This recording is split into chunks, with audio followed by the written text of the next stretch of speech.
I'm delighted to have Lindsay Shepherd and David Haskell here to talk to us in this session. They'll talk for a little while, and then we'll have a question and answer period with the two of them. David Haskell is an associate professor of digital media and journalism and religion and culture at Wilfrid Laurier University. He studied here at Western and at U of T and obtained his PhD from Potchefstroom University. Before becoming a professor at Wilfrid Laurier University, David worked as a journalist in both print and television, and he taught journalism at Conestoga College in Kitchener. He's also been a high school teacher and a musician. 82 years old? Yeah. Lindsay Shepherd, also 82 years old, is a master's student in cultural analysis and social theory at Wilfrid Laurier University in Waterloo. She has a Bachelor of Arts in Communication from Simon Fraser University in Burnaby, British Columbia. She was the recipient recently of the Outstanding Student Award from the Heterodox Academy. And on May 12, she'll be presented with the Harry Weldon Canadian Values Award for her defense of freedom of expression, thought, and diversity of views. So join me in welcoming David Haskell and Lindsay Shepherd.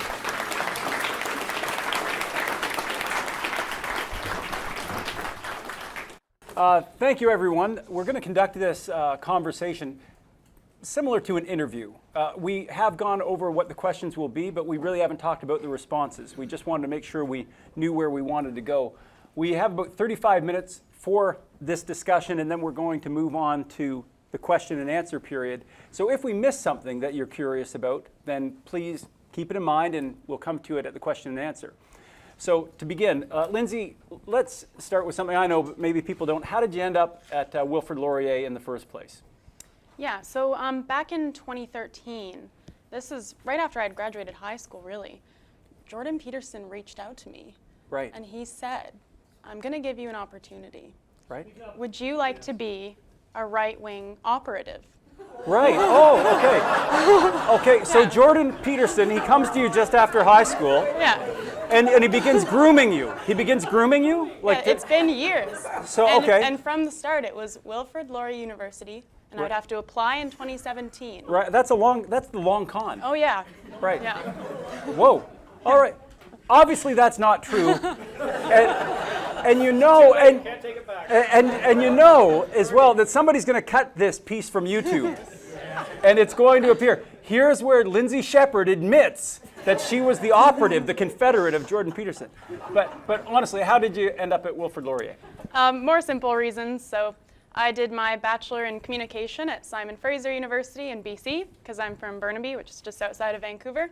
And I thought I want to do my MA in Ontario, because I've never lived there. So I just looked at what there was. I was looking at communication, but I decided sometimes communication can be a little bit superficial in the topics it covers. So in the alphabetical list, right under communication studies, was cultural analysis and social theory. And I thought that sounds like a little deeper. Right. So I applied to that instead. So you thought you were getting away from the frivolousness of communications by going into cultural analysis and social theory. Which turned out to be worse. Okay, yeah. I'm not making a judgment, I fully, that's fine.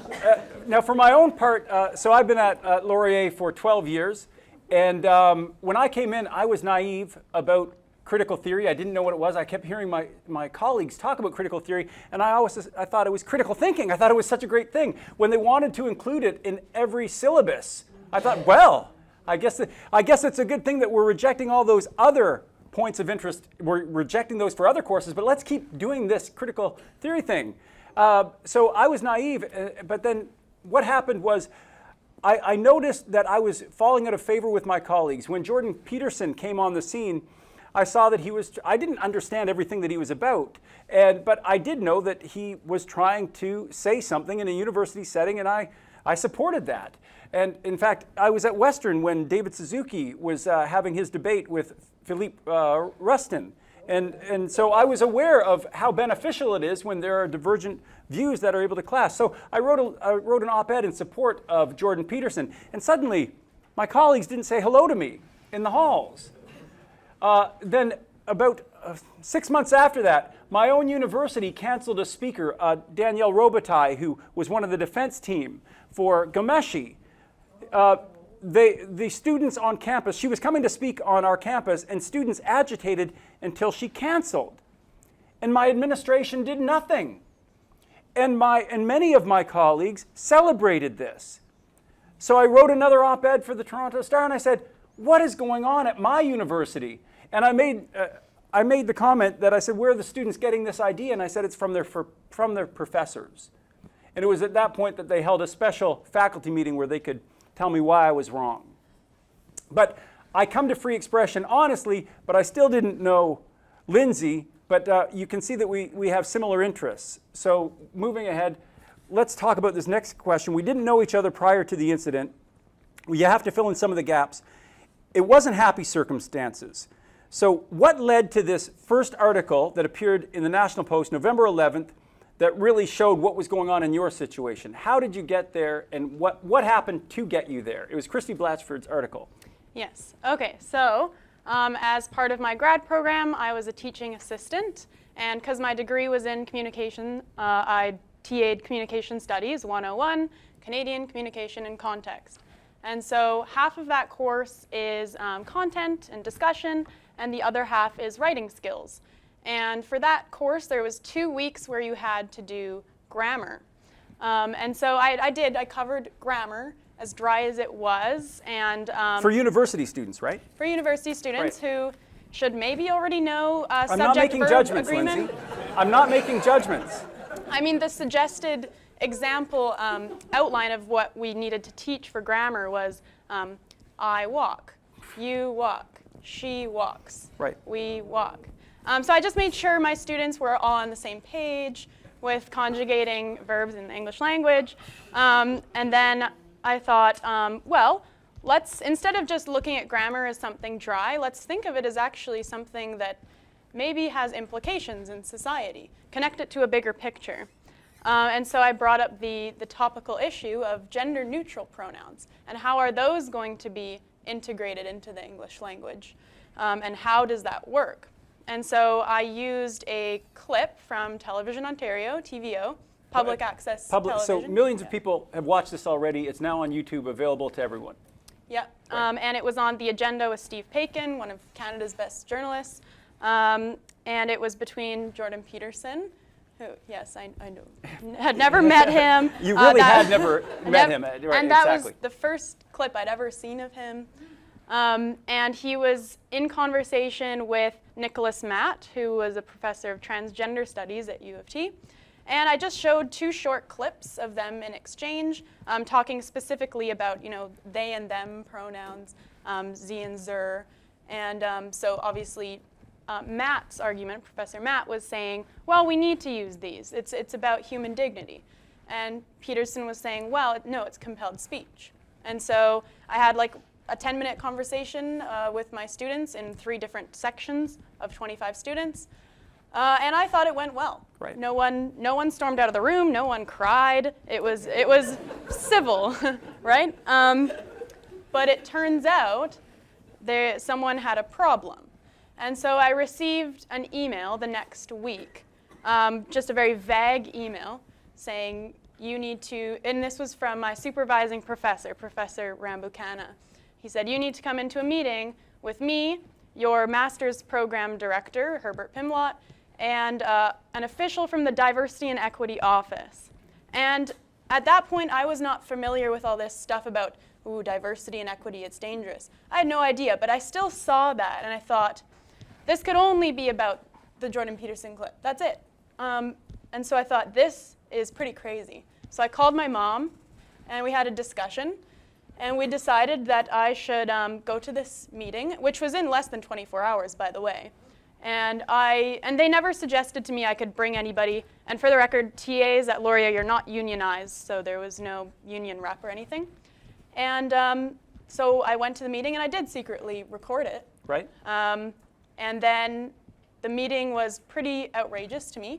I was accused of transphobia, violating Bill C-16, which is something we talked about in the class. And Bill C-16 is the bill that says you must not prejudice against people who gender identify a certain way. And Right, and a lot of that bill is just completely valid. Like, you don't discriminate hiring transgender people, of course. But then it was just the compelled speech part of it, right? And they'd also said that you had transgressed the gendered sexual and violence policy. Which I did, yes. Because you'd made someone uncomfortable. Yes, because I learned in that meeting that gender-neutral pronouns are not up for debate. And it's just something you can't talk about. And it creates a toxic environment to present both arguments for and against them. And those were actual quotes Yes, that were toxic. recorded. Yep. Your Rambukkana said that this is not up for debate. Right, and he also said, it's like I neutrally played a speech by Hitler.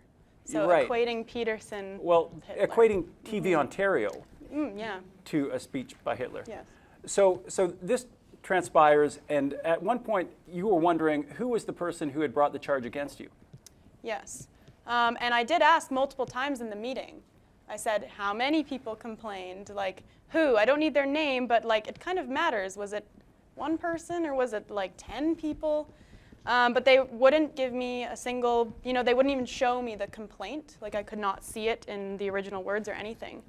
But it turns out that no one actually complained. Right. So we're jumping ahead a little Yeah. bit, but after an investigation, it was shown that no one had complained. Yeah. It was made up. It seems, and again, I still don't know.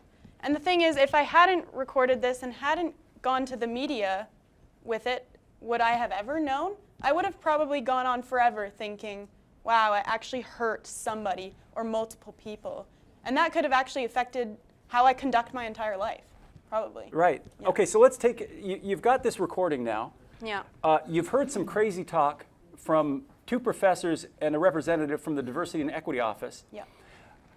And now you've got this recording, and you know that potentially this is going to damage your career academically. They're bringing this against you. Mm-hmm. You decide to take action by going to the media. That's right, yeah. So who did you go to, and what we know it's going to be Christy Blatchford, Mm-hmm. right? Yeah, so I did get some people criticizing me, like, why didn't you just go to the deans or something? And it's like, well, and this was touched on earlier, it would have just become in a different framework. Like, it would have just been kind of covered up and like, Yeah, well, the very fact that we still have a university president who was not willing to say from the outset that you'd done nothing wrong. right. Right? She would not come to your defense. And no one from the university came to your defense.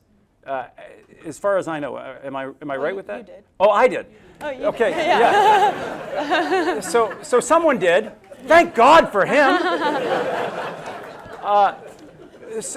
Just to jump in then, I did see, here, this is going to paint me, I'm sure my colleagues are going to watch this video. So I was coming back from a hunting trip with a gun. Oh boy. Now, and I probably ate red meat while I was there. But anyway, so I was coming back. It was the Sunday after the Blatchford piece had come out, and I said to my wife, okay, well, I've had fun, didn't get anything. Can I read the newspapers? And she said, no. She said, you can't read the newspapers. This was November 12th. I said, well, why not? She said, you're not going to like what you read in the newspapers. And so I saw Christy Blatchford's piece, and I saw what had happened to Lindsay, and I thought, they're at it again. I mean, I've seen this on campus time and time again, but here's finally a case, and I didn't realize that it was recording. I saw all the quotes, and I wondered how that had happened, but I didn't know. I immediately contacted Christy Blatchford. I didn't know her. I couldn't find Lindsay's email, so I contacted Christy, and I said, can you put me in touch with this young lady? I know what she's going through. I know the climate on my university, and I need to reach out to her. Christy was good enough to be the conduit for that. Also, at the same time, I sent an email to my president, the president of my university, an email to Rambukkana, an email to Pimlott, and I said, is this true? Is this true? Because maybe it wasn't. I said, please let me know. And to my president, I said, about a year ago, when I told you that this was going to happen, when I said that we have a real problem with free expression on our campus, that we've got a culture of professors who are trying to shut down free expression and telling students to do it. Remember when we had that private meeting and I said that it could happen, it would get worse? Well, now it has. I didn't get any response. I never have from my university president, incidentally. I didn't get any response from Rambukkana. I didn't get any response from Pimlott. So I took that to be that what I was reading from Christy Blatchford was accurate. I then wrote my own article for the Toronto Star because I thought, well, we need to get this story out even more. And then after that, Lindsay did contact me and said, it's true what's happened. I have a recording. And we decided, where do we go from here? And it was at that point, being previously in the media, I have some friends still who are in television, and I was able to reach out to Global News, and I was able to organize with Lindsay an interview for that Friday of the same week, because I just thought this is so important. And it really did take some convincing, because at that time the media still didn't get, I mean, these people had gone to university, the people who are journalists, they'd gone to university even 10, 20 years ago. They don't know what has happened on our campuses since then. They don't appreciate it. But one national reporter, Mike Rollet, was kind enough to come out, and that's actually where we met the first time, right? And it was at that point, Mike Rollet does the story for Global National News, and the tape, the recording, goes viral, right? What were your thoughts about releasing that recording? Yeah, so at first, when Christy Blatchford broke the story, I wasn't sure about the legalities of the recording, so I just said to her, can you just make it seem like I have a good memory and like these quotes come? And she was like, okay. And later I did learn that only one person in the room needs to know that there's a recording going on. That person was me, obviously. You can't just leave a recorder in one room and leave, right? As long as I was there. So then I realized, okay, it's okay if this is released. But yes, Global, the thing is, I don't actually remember giving them permission to release it. Well, I remember them saying, like, can we do an excerpt? Or I agreed to an excerpt. An excerpt, yeah. not knowing what that would actually be at the time. But then, what did they say? What was the cow was out of the barn by that point. Yeah, and the thing, I was worried about releasing it because, like, I do cry in it. It's kind of embarrassing. Well, you might not want to mention this, but her mother says, I think people might think that you are mentally unstable. Yeah. Which was really, I mean, if you've heard this recording, you can see that here is a woman of incredible intestinal fortitude, honestly. And it is, I mean, I would have cried with those bullies. Because that's what they were, and you could hear it. And the fact that she could still keep the presence of mind, even under this incredible stress, was fantastic. So okay, it goes viral. Then what happens? Like, let's go to the other chronology. Now the world is listening, and in terms of national media, there was a 2-week period where almost every national newspaper and the Post media chain were running articles about free expression and Lindsay Shepherd's case. So what were you seeing happening there? We've got things going on, like an investigation is launched, but what else? What were you seeing chronologically? Yes, so there was the investigation. I mean, we can jump ahead, and there was eventually an apology. Yeah. From Professor Rambukkana and from the president. Right. But, you know, yes, it was almost like overnight. Suddenly I noticed, like, really prominent people were following me on Twitter. Well, you had never been on Twitter. Right, I created Then you're it, on Twitter, and then you have 50,000 Twitter followers. Well, it built up, but and at one point, I jokingly said, well, now you have more Twitter followers than Laurier University. Oh, yeah, that was funny. Right? Yeah. So this investigation, though, what's interesting is all the weird things that happen before you get the apology. Because our president goes on TVO. Yes. So what happened on with the it? agenda. On in the a agenda. Very meta way. Yeah. I wonder if we can show that clip in our classes. It's still up in the air. I don't know. But so what happened? What happened? Yeah. So she kind of kept repeating. They were not coming out in defense of free expression, obviously. Right. She kept kind of repeating the line to Steve Paikin. I can't speak to what happened in the classroom. And it kind of was a moment for me where I realized, like, university administrators, they can't take their own position, which was sad. And they're not going to stand behind you. Right. You actually had to get legal counsel. Yes, Howard Levitt. Howard Levitt, pro bono, Yes. comes and says, I'll just be with you on this and take a look at what's going on. And ultimately, an investigator comes in and says, you've done nothing wrong. Right. And then is the apology after that? It is, yep. So I did nothing wrong.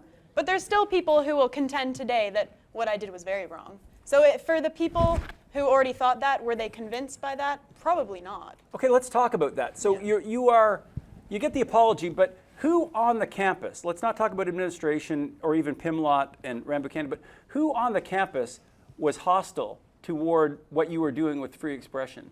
It was the Rainbow Center. So the LGBTQ activists. And what was their issue?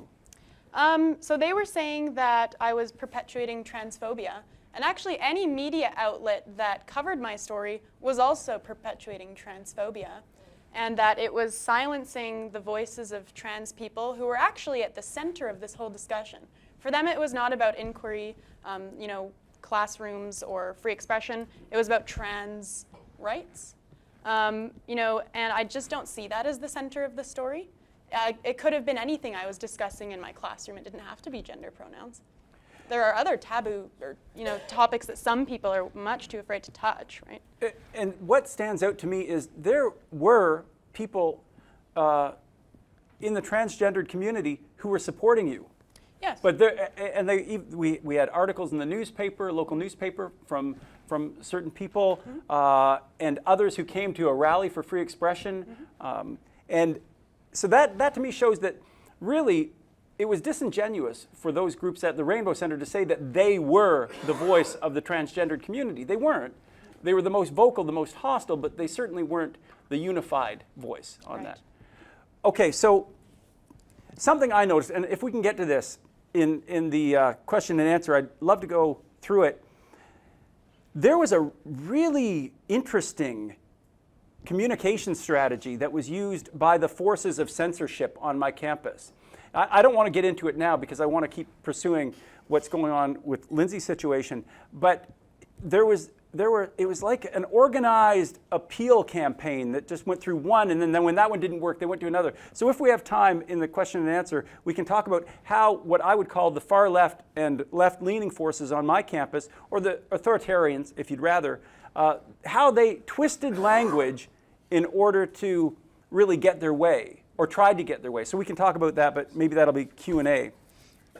But just being mindful of the time. You had hostility from outside of your program, but we've had some conversations about what it was like to be a master's student after this hit the wall. Because you didn't leave the university, and you're in a program that these professors are really indicative of the culture in your program, and you're still in the program. So what was it like to be in the CAST program as a student after you get an apology, but you're still having to finish your master's work? Right. It was still hostile. I did not have friends in the room. Only 2 of them bothered to actually talk to me about what had happened. The rest just presumed I am a terrible person and just disassociated. I used to go for coffee after class with all them. It just stopped. Some of my classmates would tweet things like, that bitch Lindsay Shepherd needs to shut the fuck up, things like that. I don't know if my classmates were involved in this, but there was an interesting campaign all around town and around the university campus. There were these black stickers with white text that said, fucking expel Lindsay Shepherd already. It didn't have a spelling mistake on it? And it was expel, yeah. I mean, I'm not making it up. Yeah. It was 2 L's on expel. They didn't take your grammar tutorial. Right, yeah. Too bad. Yeah, and they Sharpied out the extra L that they put. So. That gives me hope. It means I don't have to worry so much about my foes in this particular battle. Okay, so you have had some really tense times in your program. Let's finish off talking about maybe positive outcomes. So has something positive come from this? Has there been a ray of sunshine in all of this rainy gloom? I think maybe a lot of people woke up, like especially on the Laurier campus, because this is something that, everyone was talking about, really. And it almost kind of forced them, the students, to engage with the issue. I don't want to say take a side, but hear what everyone has to say.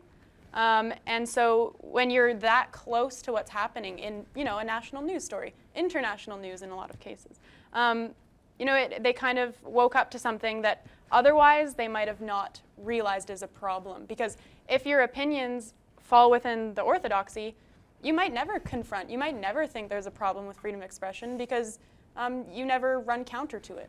Right. You did, and you ended up starting a club on campus. Yes, the Laurier Society for Open Inquiry, which is and that's the group gone that's off bringing no problem. Francis Widdowson. Right? Yeah. That's been just a cakewalk. Oh yeah, it's no problem. It's not like we had to raise on GoFundMe almost $6,000 to bring in a university professor to our campus. Yeah, Francis Widdowson, who's here today. Yeah. She's quite controversial. She's scary. Oh she's yeah, scary. Terrifying. Why a student group has to pay to bring a professor to another campus is beyond me. And there's an intersection here with something else that's happened recently. If I had to answer the question, what was something positive that came out of the Lindsay Shepherd scandal, I would have said, well, we did have a free expression task force that then looked at the issue of free expression on our campus. And I'm one of the members, or I was, up until a couple days ago. And it was an interesting experience because I was the only one going into the task force who was unequivocal in my support for maximum free expression. And I don't know the position of all my colleagues. I know the majority were probably not, I don't want to read their minds. So they weren't saying they were free expression supporters, and certainly other things they'd said outside of the committee suggested they weren't. But nonetheless, we did come up with a document that did support freedom of expression on our campus. I was actually quite proud of it, and I think that everyone on that task force had come to some compromises. And we had a document that we were happy with, and it was a draft document. It wasn't complete. It was still going to be opened up to the public so that they could give their input. It wasn't a done deal. It still isn't a done deal, but it was still moving in the right direction, I felt. But then what has just happened this week is the administration at my campus, outside of the task force, completely unknown to the task force, has now said that it's going to charge security fees for groups or professors or associations who want to bring a speaker onto our campus. Now that might sound innocuous enough, except that this really is a tax on those students or faculty or associations who are right-leaning or libertarian or conservative, because the only people who protest at my campus and on the majority campus are on the left, and they protest people who are right-leaning. So this is actually a fee if you want to be someone who's libertarian, conservative, or right-leaning. And so I looked at this and I said, we've just crafted a free expression statement that says we will support, the university institutionally will support marginalized voices. Well, I can show you excellent research that shows the most marginalized voices on university campuses are those who are libertarian, conservative, or right-leaning. They are the most marginalized voices when it comes to free expression. How much money does my university spend to help those marginalized voices? Zero. They do spend hundreds of thousands of dollars to give a platform to left-leaning voices through our Diversity and Equity Office. So they're already doing that, and I'm okay with that. But there is no equity. They're asking people of a right-leaning persuasion, libertarians, conservatives, you need to pony up. So what they've in fact done is they've created a tax on free expression. It's not free expression if you're coming from a conservative position. So I asked my colleagues on the task force, I said, will you stand with me just to say we will not work toward a final draft? We won't work toward a final draft until the university rescinds this policy, at least so that we could discuss it. But unfortunately, I couldn't get the support of my task force colleagues on this. So I had no choice. Because it's not a free expression document anymore, this task force document, because it doesn't do what it says it will do. Because it doesn't allow marginalized voices to have a say. So at this point, I've stepped down. And I'm hoping that my university will say, yeah, we will rescind that policy. And we can talk more about that at the question and answer if you'd like. But just to get to the end of this then, what's your advice, Lindsay? What's your advice to students who may be entering university or they're already there and they see that they're being indoctrinated, not educated? What would you say to them? I see self-censorship as one of the biggest problems, and it's something I did throughout my entire undergrad. And I would even walk away from class and really wish I said something or challenged something, but I barely ever did. And so that's something we really need to stop. So don't self-censor? Don't, yeah. We need to be able to say things, even, because I was worried about looking dumb. I was worried about, like, people thinking I'm a bad person. But that's, not an environment you can really learn in. That's not an environment you can have open conversations. Because there are kind of, and these are the grad students in my program, they want to police your thought, right? I mean, I started speaking out this semester. I thought I have nothing to lose. They already don't like me. And oh yes, there are some students who just wouldn't come to class anymore because I was there and stuff like that, so yeah. Yeah. Yeah. So if you are a student here today, take heart. As human beings, we follow. I think it's easier for us to look at someone who's doing it already. I know that I'm that way. We're hearing from Gad Sad today.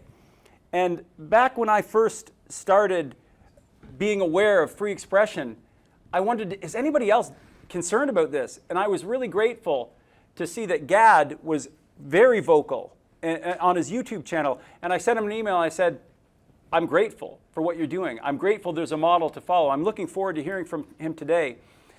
If you are a professor here today, or in some way you're still on a university campus, we need to learn to be more disagreeable. We can do it civilly. That's a nod to Mark. But we need to be disagreeable. We need to find opportunities to be disagreeable. We need to create those opportunities. We need to find YouTube videos. We don't need to always bring in speakers. If you don't have a budget to bring in speakers, find a YouTube video that you know has academic merit, but also is going to drive the left crazy or drive the authoritarians crazy. Because I'm sorry, these dichotomies of left-right, it's not always useful. I realize that. And I nodded to Frances on this because Frances is, she's a lefty in the best way. But there's an authoritarian culture on campus that is against free expression. So I would encourage you, look for those opportunities where you can have a showing of some kind of video. Make a little bit of a stink. Stir the pot. Because it's only by pushing back that we're finally going to get somewhere into the middle again. All right, well, thank you for your time, everybody.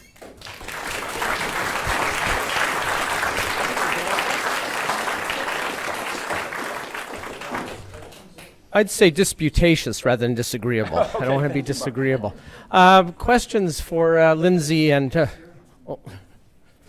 James, sure.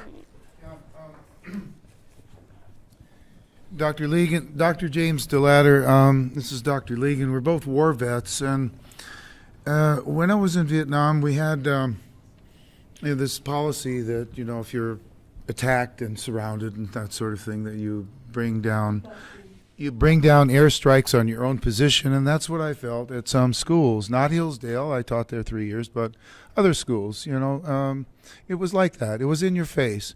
And when I think of trans, what comes to mind, trans this and trans that, is transmogrification of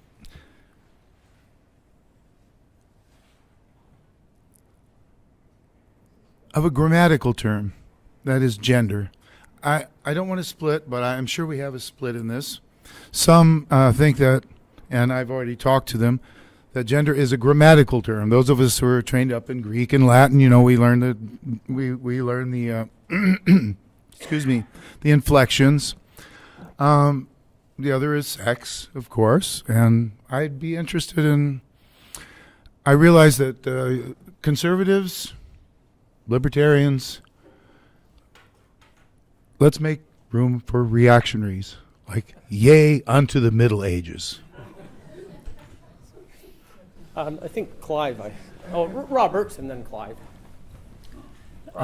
Thank you very much. I'm from the University of Regina in Saskatchewan. One of the things that I've realized being in a university environment is if you are unorthodox or heterodox in your opinions, you really have to be well thought out and really understand your case really strongly. While if you have an orthodox opinion, you can speak patent nonsense most of the time, and people never question or critique you in that. And I don't know if you've found somewhat similar at the University of Laurier or... What about in your program, I guess? Right. I mean, don't they say duck speak? Like you just kind of repeat the usual points just to, appeal to the people who already are on your side, I suppose. So yes, and that's why a lot of the times so for example, someone wrote to me on social media and they said that every time I bring in a speaker like Frances Widdowson, it takes people like her weeks and months to heal. And I'm damaging entire communities. And she wrote this in a public forum, so I also replied in the public forum, and I said, what do you mean? Like, what are you talking about? Because my first instinct was I felt bad for her. But then I read it again, and I was like, I just don't get how. You're not forced to attend these talks. You're not forced to actually engage with the ideas at all, probably. How does it take you months to heal? But yeah, they can't really respond. And they don't have to, actually, because they'll have people on their side anyway, right? Yeah. Well, Okay. take it in your hand. Make me work, huh? First, I just want to see if you can confirm, in the class where you showed the clip from Peterson, did you take a side? No, the neutrality was the problem. Oh, Yes. Okay. If I had denounced his views first, it would have been okay. If I said, oh, here are some terrible views by Jordan Peterson, this is what not to have, it would have been great. Okay, so you didn't affirmatively demean anybody at all in that selection. So how does it come from the way you behaved, which sounds perfectly appropriate in the university setting, not to tell the students what to think about material that you're showing them, to being called a white supremacist? I mean, where does that come from? Right. No, that was really interesting for me, because that all of a sudden, yes, there were posts calling me a white supremacist, and I'm perpetuating white privilege. I'm using my whiteness. I'm using my white tears. I'm a crying white girl. People, before they even knew anything about me, were like, I'm a white ethno-state sympathizer, things like that. And I still don't really get it. Do you know? Well, it's better than making an argument. You weren't wearing a white No, there was no, hood she had no at the hood. time, right? No. Thank you. I'd like to go back for a second. I'm from the University of Toronto, Mississauga, but I'd like to go back for a second to something that Lindsay said, and I would also like to go back to the idea that you brought up during the discussion of how the authoritarians and campus elites twist their campaigns and how they're trying to get to something. Well, this something, I think, is part of something that Thomas Sowell noticed a long time ago when he wrote about elites. Elites these days don't dispute us on ideas. This is not about proving a point or making a reasoned statement. A lot of where they go to, and this is something that Sowell noticed, is to make us feel morally wrong. And Lindsay mentioned at some point that one of the reasons why she didn't speak in class, and that is also myself, I often don't speak up. Why don't I speak up? Because I know that whether or not I will be judged to be stupid or incoherent, I will be judged to be evil. I will be judged to be morally on the wrong side, often spoken as the wrong side of history. So I'd like you, if you can, to speak about that, and I would like David to go back to this idea of how is it that authoritarians are twisting that speech, and how is it that they're really confirming what Sowell has written about them already a long time ago. Yeah, the classes I've been in, they kind of establish themselves as like the moral police, right? And it even makes me question myself. Like, one of the first examples that comes to mind was a race and media course I took in my undergrad. And the prof, who was actually not a prof, he was just like a sessional, but he asked the class in a rhetorical way. He was like a social justice warrior, right? He's like, why isn't Ramadan a national holiday in Canada? Christmas is, so why don't we have Ramadan? And like, my first instinct was like, what are you talking about? But like, you can't say that. And so it makes you actually think, wow, like, why did I have that reaction? Like, am I a bad person? Ramadan should be a national holiday, you know? Yeah. So if I'm just gonna, one thing, you made me think of something I hadn't thought of before. So I do research in sociology of religion, and you made me think about, and I don't know where this will go yet, but thank you. So in established religious traditions, you are made to feel guilty about sin, but you also have a way to propitiate that sin. If Christianity, you ask forgiveness. If Judaism, there are means. These religious systems say, here, feel guilty, but then here's how to propitiate that guilt. But with social justice philosophy, and I'm using that in scare quotes, they definitely know how to make you feel guilty. But the way to propitiate guilt is to make other people feel guilty, which is really interesting because I see it as a religious movement, right? And so that's very interesting to me. I'm going to think more about that.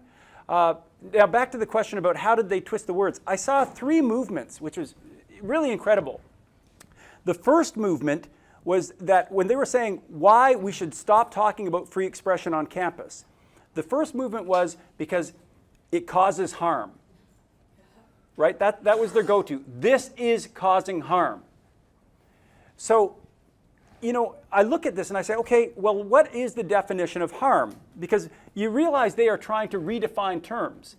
So the definition of harm is, and this is sort of a legal definition, it's an infliction of long-term damage that compromises normal appearance or function. So you get this idea, long-term damage, compromising something.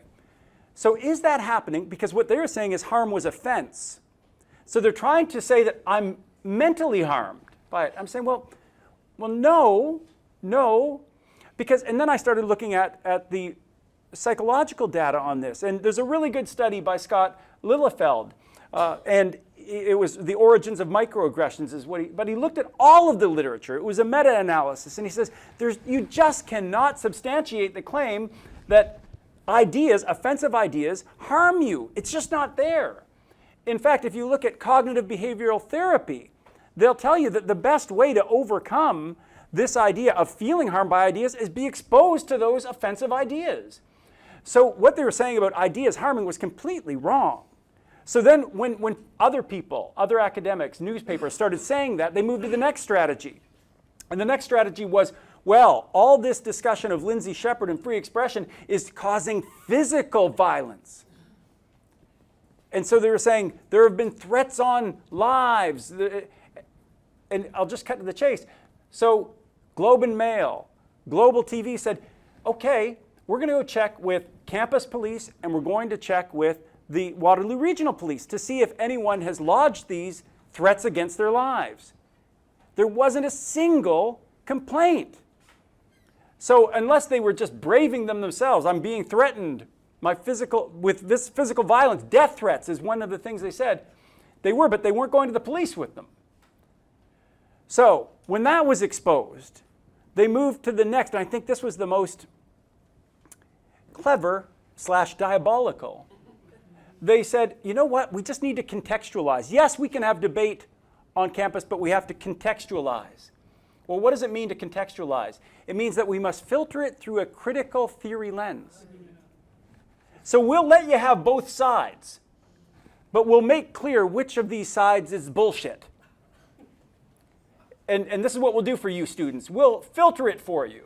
So we'll definitely have two sides. And there were op-eds from colleagues of mine who were essentially saying, we'll just filter it through the critical lens. So this idea of contextualization was their third move. And of course, one of their moves that fits into all of these is this idea of, well, hate speech isn't free speech. And you continue to hear that. And again, it's a redefinition of what hate speech is. And so hate speech under Section 319, and we've got lawyers here who can articulate this better than I, but really it is a high, high bar. And offending someone when you either have truth or it's fair comment or it's done civilly, I mean, that's not hate speech. It's just not. But they were trying to equate the two.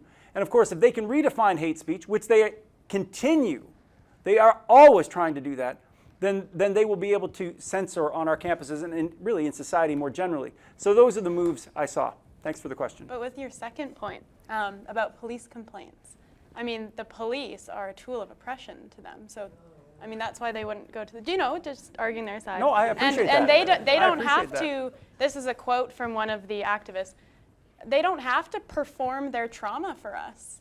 They don't have to, it can just be within, they don't have to tell anybody, but it still exists. Because they don't have to perform their trauma. Right. Okay? Bill. Okay, just an observation or two. Thank you for your remarks and for your experiences and your sticking your necks out, as we all should do. I think, what percolates to the top in my mind is that we're in a very difficult struggle because the meta-narrative, to borrow someone else's phrase, the benchmark for judgment of justice is safety and comfort on our campus. And trying to appeal to a construct of disputatious free expression and sculpting some sense of a better collective truth after discussion and argumentation almost doesn't exist.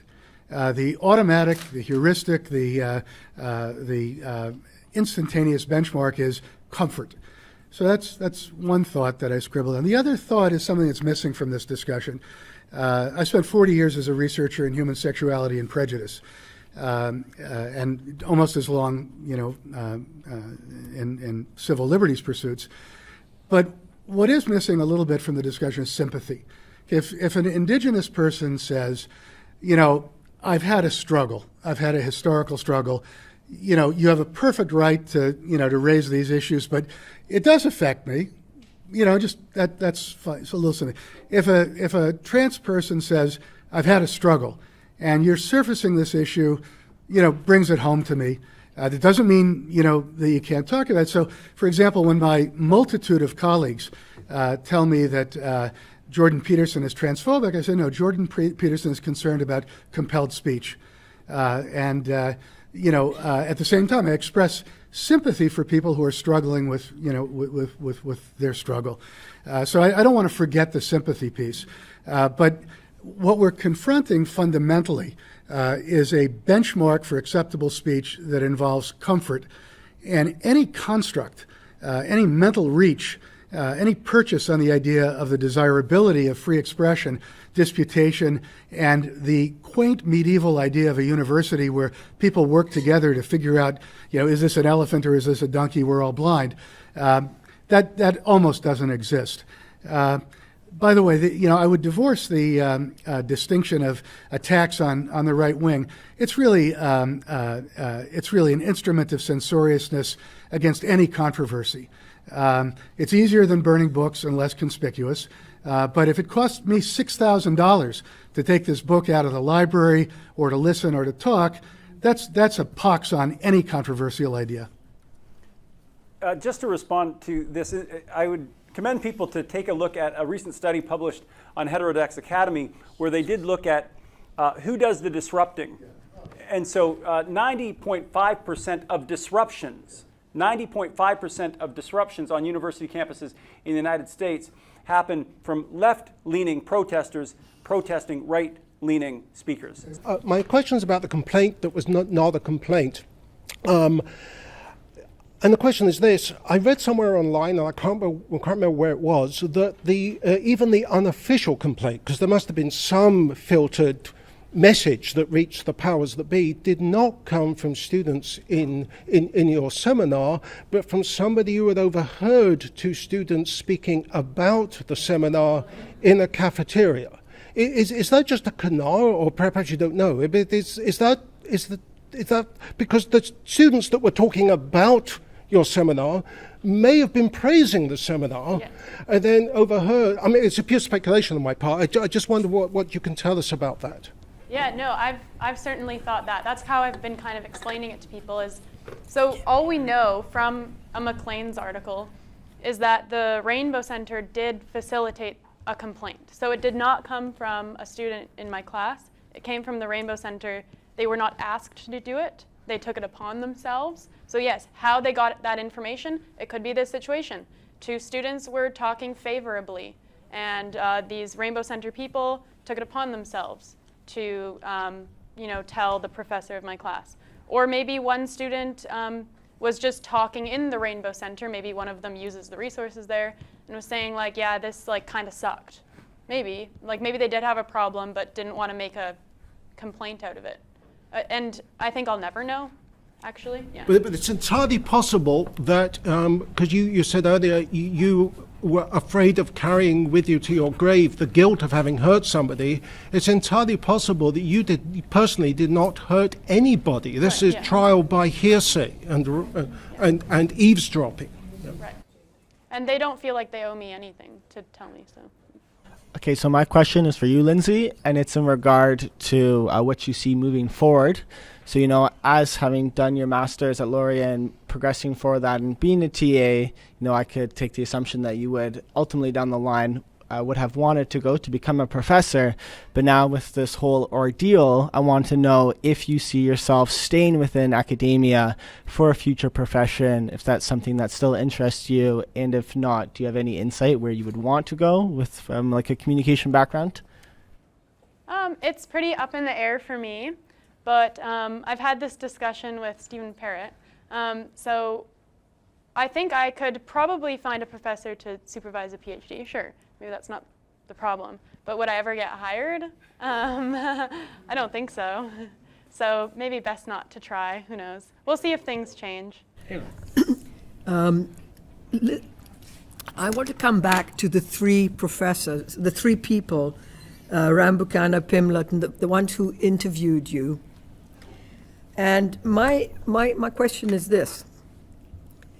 It would seem to me almost certainly that you weren't the first person to whom this kind of thing had happened.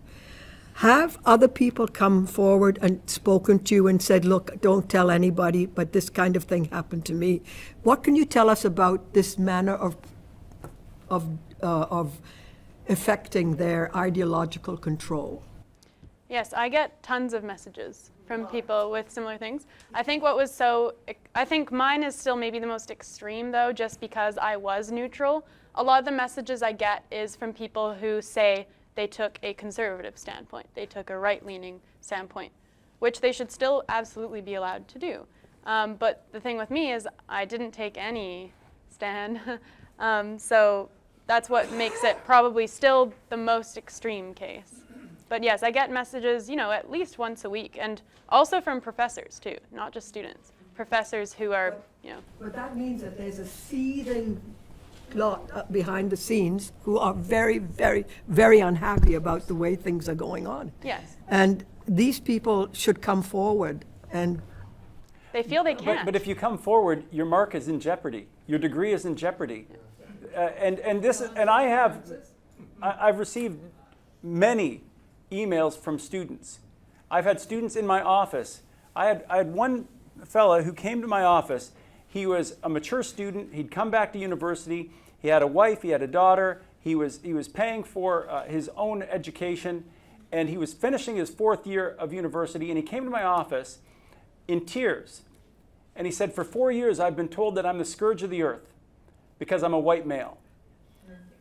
He said, "I've been doing a degree." I won't say that, but he had just, and he could not say anything in his own defense because he had come from a single mother. He'd worked his way up. He'd gotten married. He'd thought that he'd performed nobly, throughout his life. But he was told so many things about why he was a terrible person. And sadly, this is routine on our campuses now. And identity politics does this because it takes away the idea of the individual, and it makes us tribal. And if you're part of the wrong tribe, well then, unfortunately, you're going to have to suffer the consequences. We'll give Francis the last question, and then it's time for lunch. Quick. Thank you very much. I just wanted to say, first of all, Lindsay, things have changed. What happened to you has changed what has happened on campuses, and I just gave a speech about Lindsay's case on Monday to about 40 professors who were in complete agreement with the terrible situation that existed. But at the same time, we have to be very careful here that we can move things forward as a freedom of expression coalition, university-wide, Canada-wide, and there's a real danger if you see it as a right-wing, left-wing dichotomy. I have talked to people from Wilfrid Laurier who said they wanted to speak up in favor of Lindsay, but they didn't because they feared being labeled a right-winger. That's the problem. So if you're going to say we want to crush the left and the social justice warriors and all this kind of terminology, you're not going to get that middle, that large middle that really wants to support freedom of expression, but they're afraid to do so because they're going to be seen as someone who's on the right. I'm a socialist. I'm not a right-winger. Christy Blatchford's piece in the National Post made it sound as if I were a right-wing speaker. This is a huge problem. So if you're going to start talking, and the second thing is, these people are not on the left. The people who are claiming to be on the left, who are authoritarians, politically correct totalitarians, they are not left-wingers. They are using this idea of the left to get other people to sympathize with them and to go with them, but they are actually reactionaries. They want privilege. They are privilege-seeking groups that care nothing about equality. They are trying to increase their own power in the university. And that really has to be made clear, because if we keep on saying, oh, these leftists and these far leftists, you're never going to get anyone who sees themselves as being a left-wing person to be a supporter of freedom of expression. Just to comment with that,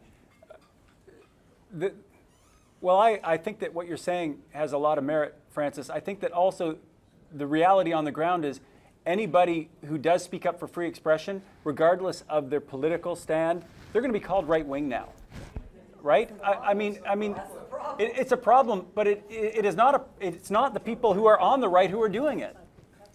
Well, I think the left, the people who call themselves leftists, are actually farther to the right than the classical liberals and the libertarians. You may be right. I'm just saying that if it's a matter of labels, it's not the people. Thank you, Lindsay. Thank you, David. We'll go to lunch.